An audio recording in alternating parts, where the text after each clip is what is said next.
family. Kumusta mga kagaya? Kuya, Presidente Attorney Florentino Jong Dumlao III, good morning ninyong tanan diya. Okay. Alright. Attorney Isgutan ba ha? Kumusta na to ni? Kumusta ilang meeting kagahapon? Yan gi-anunsyo sa LGUs kag hindi orong nga ibalik ang barangay exit pass. Ang problema ni ini kay daghan ang nangawala na ang ilang mga exit pass. Exit pass unsa man ka importante makauban nato karon ang Office of the Community Affairs nga in charge si Sir Oliver Ihipto. Good morning, Sir Oliver. Sir, morning! Good morning, Gahi Art. Morning. Gahi Bird. Gahi pa ba? Gahi pa ba? Always.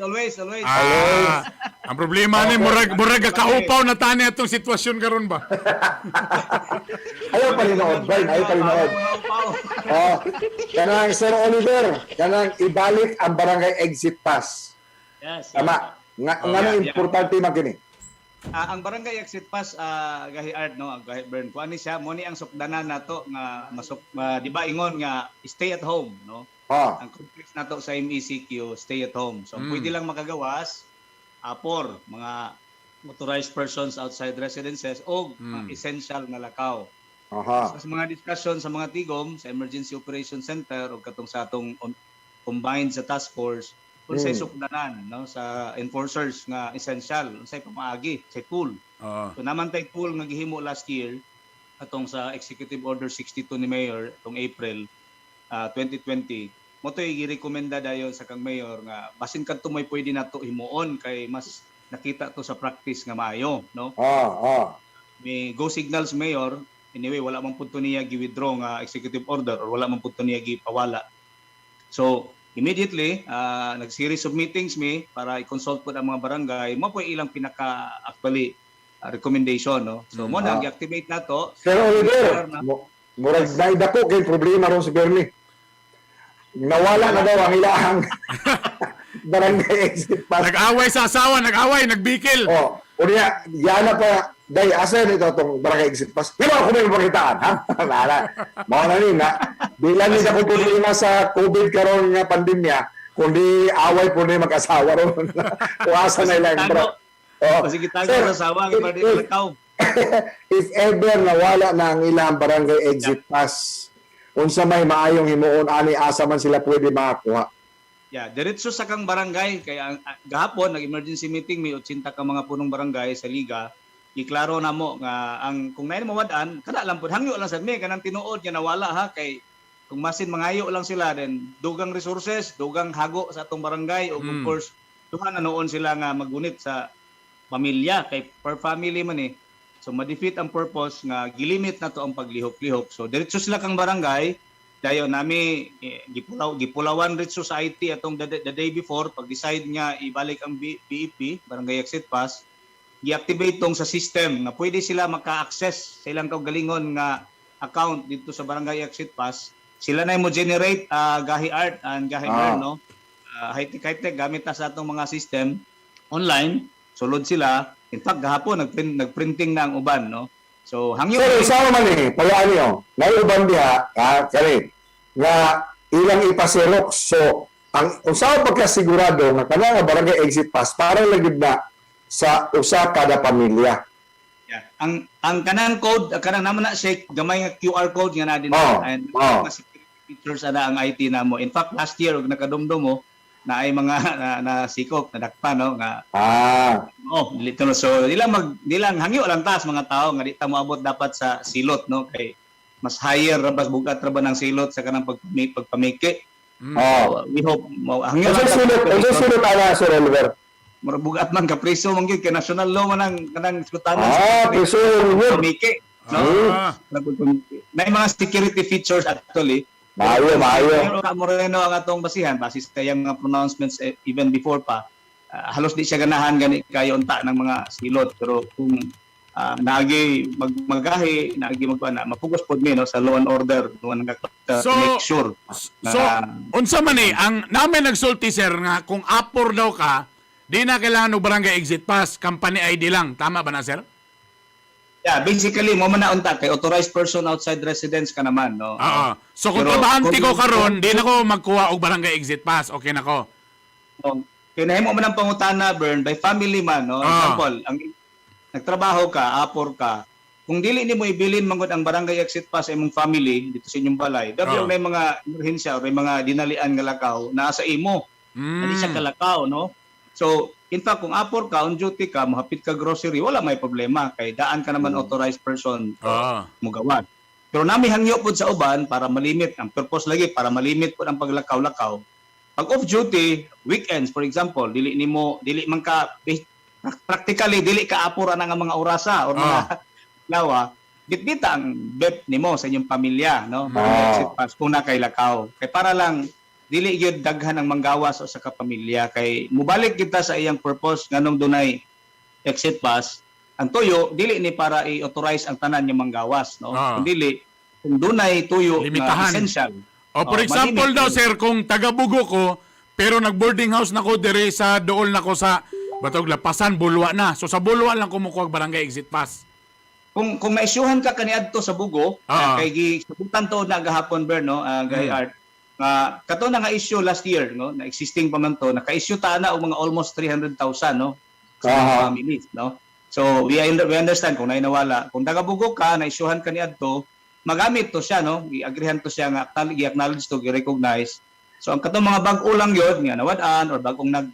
tinuntan na lang nawala na gyud pwede ra din bag-ong residente no nagbalhin wala na gyud pod so kana pero example naputay case nga duha ka barangay nga in town nawad-an na sa bag-o na ilang mga punong barangay no kay tungod na biktima pod sa COVID gisabot po na mo na gahapon nga katong previously issued nga sign sa ni mayor o sa katong dating kapitan i-acknowledge po to i-recognize po to sa law correct Sir Oliver yes Sir Oliver ano no at least mura kang karoon di oro kamo diha mga buutan mga pariunon mga sakristan ko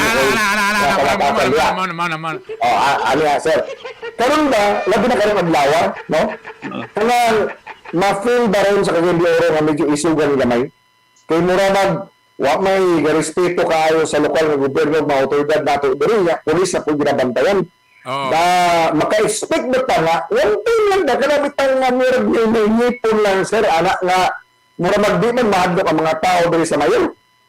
Yeah. To be fair po sa mga tao gahi art no gahi Bern. Initial na mo nga sa 2 days no gikan series of meetings man niamo with the law and order. Kay ang law and order man natong pinakakuan ini no barang barangay. Dako ang pagpunhod gyud pod no. Naka-create lang kalibog pimirong adlaw June 1 katulagin sa transport no. Ang uban naabaw wala. Ang uban pod nagdali-dali nagdali-dali pamalit no. Kay kung apor ang kwintahon lang nato, nagkwinta-kwinta lagi mi kung authorized persons outside residences lang. Ubay-ubay biya punta nas Cagayan de Oro. Kay daghan man tag mga establishmento din nga authorized paghihapon mo abli. So kana ang consideration no. So magamit paghihapon nila makasakay sila og mga public transport. Napoy mga essential nga mga lakaw. So kung kwintahon nato, ubay-ubay paghihapon ang makita nimo sa nga mugawas no. Pero basically kung tan-aw nimo dako kayo nga pagkunhod compared sa katong dili ta MECQ no so ang borders pod nga makita nato even ang kanipang sa sulod no sa mga barangay exact karon for example human sa meeting gahapon mas ang commitment sa mga barangay of course mas ipaigting pa nila no ang atong kinang gitawag nato nga enforcement kay ang bottom line stay at home kay para gamay ra mo gawas lagi and malikayan nato itong mga tapok-tapok.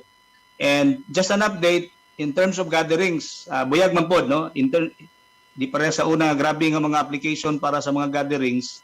Karon daghan nag-voluntarily gipang-cancel, voluntarily gi-postpone. Kay ang hangyo nato 2 weeks hopefully gahi Bern and gahi art no. Kaning 2 weeks sa tabang sa tanan kay June 1 to 15. In fact ang June 15 ra ba kay ato ra ba nang Charter Day. Hopefully sa tabang sa tanan og sa ampo dili na unta ta magpabilin nga MECQ no makabalik ta unta sa arang-arang nga kahimtang sa kay ingon lagi uban nganong kinahanglan magyod nga ugnan ingon ko dili man itungod sa palisiya nga pugos gid ta nga dili no but it's because gahangyo ta sa cooperation kay nganong MECQ because naay problema no nga nagsaka murag idugan Sir Oliver idugan na po ako nimo kani siya ang gobyerno ni ang ilang paglantaw ni kaayuhan sa katawhan sa kinatibukan Oo. Wala nila nga pagpuyo ng balay tungkol kay di naman kita ang gusto ng mga dagdag na sa kadlanan. Di ba? In fact, Kung hindi wala kayo na- nagkataas ang kaso sa COVID, yan ay mga matay niya, samtang wala tayo bakuna. Maura naman ang atuwa niya. Di ba? Yes. Kung ano nga panawagan po nato, sir, sa mga katauhan niya, ay, pulo na sa utang balay. Kung nga, pag masunas na lang sa muli ang bugahi, ano lang gudya, sir? In fact, mo nang ginabalik-balik ni Mayor, no, nga Mayor Ka Moreno, nga in fact dili unta ta mahadlok sa pulis nga kanang bitaw mao pa ta mo kuan kung naana ang uniform personnel o nanay tanod o nanay regulatory bodies. Sir, Oliver, unsa ka, sir, kung napoy mga non-uniform kung na nag-suri-suri, at murabag na patay mali lang daw, niya, mao dito yung malita. Napod ba yung nanapod? Kay, di lang po pwede siguro nga naka-uniform ng tanan, kailangan po mga hanggaw yun na pulis sa po bantayan. Actually na yung mga augmentation, no, mga augmentation sa aside sa mga uniform personnel, immobilize na to atong mga, of course, ang tanod mag uniform yung gyapon na identify. Pero ang mga barangays, na sila yung mga pamagi na, katabi daw. Uy, nag-incentive. Barangay Puerto na incentive kagahi art. Kung Incentive. kung musumbong ka, nakay libre bugas. Kung nakay makita nga nagtapok-tapok, o di gwapo kayo. Kaya, kaya ang problema na, kaya ang asawa, gisundo ng asawa, ang bana rin po. or basing may ba, tapok-tapok mo para makabugas na. Tapok-tapok mo. Ang bottom line na ni Gahiard, Gaibern, ano, kaya yung lagi, cooperation gitong taas tanan, no? Kaya Correct, MECQ, correct. ang virus, di man na maminaw ang MECQ baka or GCQ or Correct, MECQ. sir. Ang bottom line is, bisan pa kung saan na to, no? Kaya example, inog na to, ipaigting yun, tudog yun. Kung ang mayorya, dili, in fairness lugar, dili man po ang mayorya, kung daghan paghapon ang dili mo subay, dili mo sangon sa unsay protocol. Latiguho na. Grabe. Sir, Oliver, ano po, sir, para masabtan sa ito mga kadaghanan, ang ating mga ospital, privado o publiko, MMC, JR Borja, o kini mga private hospitals, puno-puno na. Dili di puno na gyud. Di ka na po ang ato ang mga medical frontliners, ang healthcare workers. Mao na nag-MECQ pa. Di ba? MECQ pa. Dili ni para sa tuwa, para ni sa mga healthcare workers. Yes. Okay, panawagan, Sir Oliver, nato sa publiko. Labot sa ito ang MECQ. Sige, duha ra atong panawagan, mga Gahiard, Gahiard, no, kooperasyon pinakauna gyud. Hangyo kita sa kooperasyon kay dili pod ni malukop bisan pa kung saan og igting sa tong law and order sa law enforcement sa kadako kalapad sa Cagayan de Oro, dili matagsa-tagsa gyud, no. So cooperation ang atong panawagan. Ikaduha, ang tanan sabto na to nga kaning MECQ usa ka pamaagi, no, isa ka pamaagi sulod sa duha ka semana, June 1 to 15 días bali ni nga tagaan og lugway katong giingon nimo, Gahiard, no, lugway og tagaan og panahon ang atong health medical team na intawon makapokus diha og matabangan nato sila nga mapakunhod ang ilang gatimanon nga gasulod sa puno na nga ospital. O ingon pa ni Gahiard Bern, tinuod overwhelmed kanang uban, unsa nang overwhelmed? puno na gyud. Nanas gawas gani waiting ang uban, no. And ang atong Cagayan de Oro, atong frontliners, it's been more than 1 year. Tinuod, lapoy na gyud, no. Kaning kamot lang gid taw na atong frontliners nga mulahutay, mulaban lang. Kay kinsa pa may mobarog pod lugar di sa atong frontlines. So kana lang ang atong hangyo. Cooperation og pagsabot nga kaning MECQ para ni sa atong kayuhan og dili ni tungod kay basta lang nga gusto lang nato mag-enforce diya mismo sa atong mga barangay. Daghang salamat, Mr. Oliver Hipdo, sir. Sunod po sa naman, disputor mo gyapon nimo. Tanay, ingala gyapon ka, sir. Smiling gyapon, sir, smiling bahalag ko ano. Smiling bisa gadalag latigo. Smiling bisa gadalag latigo. Smile gyapon, latigo with a smile. Then kada nako kanina kong suoton, we heal as one. Mr. Oliver Hipdo, ang head sa Office of Community Affairs sa Cagayan de Oro City. Good morning, amping mo tanan diya sa